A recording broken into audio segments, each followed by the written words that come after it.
En el nombre del Padre, del Hijo y del Espíritu Santo. Amén.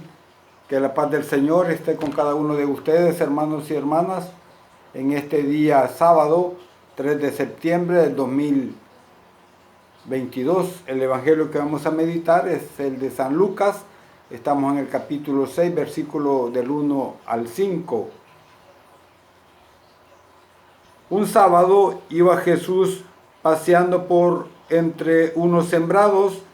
Sus discípulos se pusieron a arrancar espigas y a comérselas, desgranándolas entre las manos. Algunos fariseos dijeron: ¿por qué hacen el sábado lo que no está permitido? Jesús les contestó: ¿no han oído o no han leído lo que hizo David cuando él y sus compañeros sintieron hambre? Entró a la casa de Dios y tomando los panes de la ofrenda, comió de ellos, algo que no estaba permitido hacer a nadie, sino solamente a los sacerdotes, y dio también a quienes lo acompañaban. Y Jesús añadió: el Hijo del Hombre es Señor del sábado. Palabra del Señor.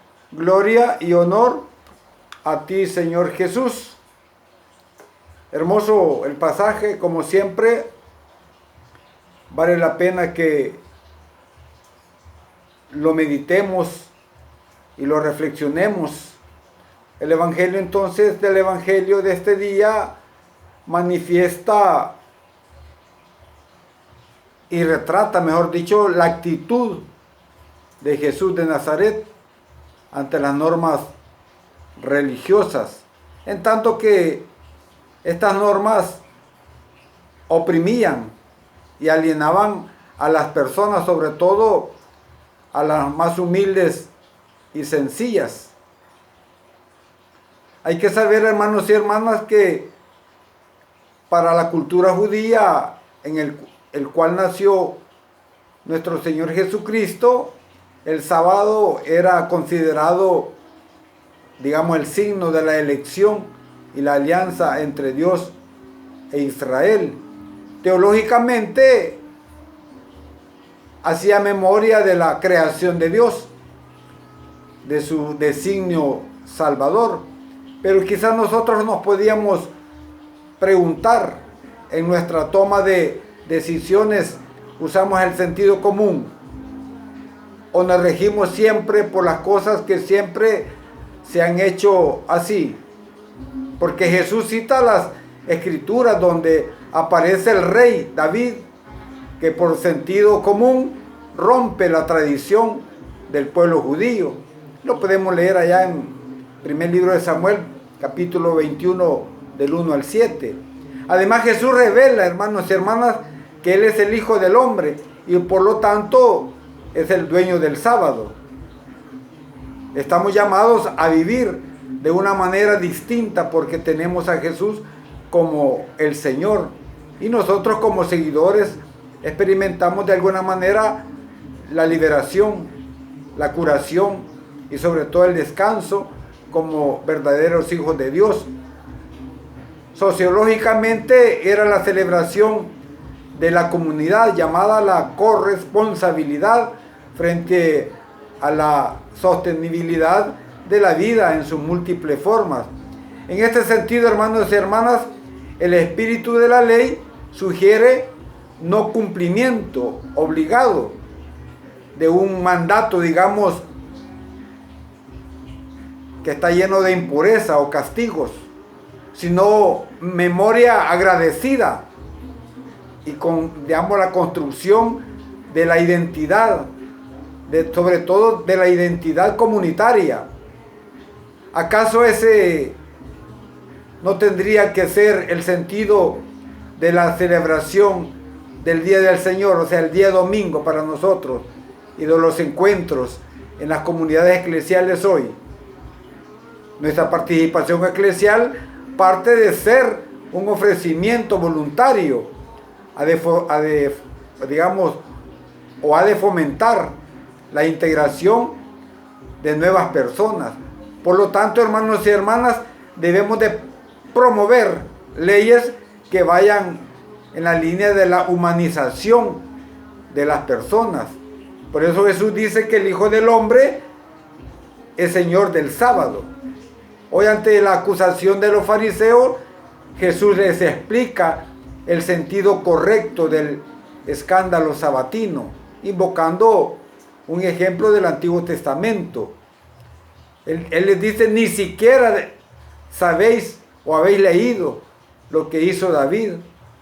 Y les narra ahí todo lo que David hizo, digamos, en el templo, donde se comió los panes que habían ahí sagrados.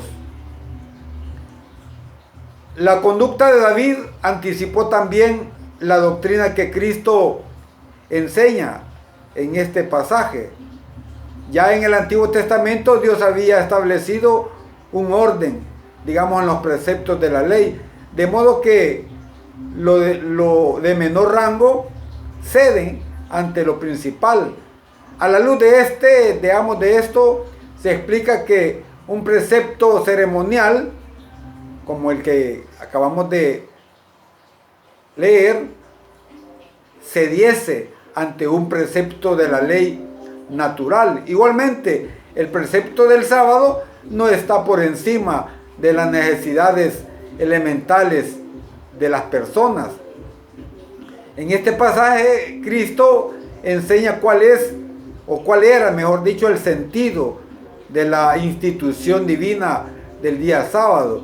Dios lo había instituido en bien del hombre, para que pudiera, digamos, descargar y dedicarse con paz y alegría al culto divino. Pero la interpretación de los fariseos había convertido este día en una ocasión de angustia y preocupación a causa de la multitud de prescripciones, digamos, y prohibiciones que ellos mismos se las habían inventado. El sábado había sido hecho no solo para el hombre o para que el hombre descansara, sino también para que diera gloria a Dios. Este es el auténtico sentido de la expresión: el sábado fue hecho para el hombre. Nosotros podríamos decir como cristianos el día domingo. O decía el Papa Benedicto que no es obligación ir a misa, decía él. Es un deber como cristianos, como creyentes que somos, es un deber de ir a misa los días domingos, que es el día de precepto para nosotros. Entonces, Él es el mismo Dios que dio, digamos, el precepto al pueblo de Israel, afirmando así su divinidad y su poder universal. Por esta razón, hermanos y hermanas, puede establecer otras leyes, igual que Yahvé en el Antiguo Testamento. Jesús bien puede llamarse Señor del sábado, porque es Dios. Y para terminar, decía Juan Pablo II, hoy San Juan Pablo II, dice que el descanso es una cosa sagrada y ocasión para tomar conciencia de que todo es obra de Dios. Claro, todo es obra de Dios, por supuesto. Por lo tanto, para Jesucristo, las personas están sobre cualquier precepto humano, porque la dignidad de la persona vale por sobre todas las cosas, hablando materialmente. Así que, mis hermanos, ánimo, que esta palabra de Dios nos anime a seguir adelante, luchando contra cualquier adversidad. A veces somos cumplidores de preceptos, pero no vividores de preceptos. Y a veces se los queremos aplicar a la gente y a veces ni siquiera nosotros mismos los podemos vivir en plenitud. Alabado y glorificado sea el nombre de Jesús, ahora y siempre, por los siglos de los siglos. Amén, amén y amén.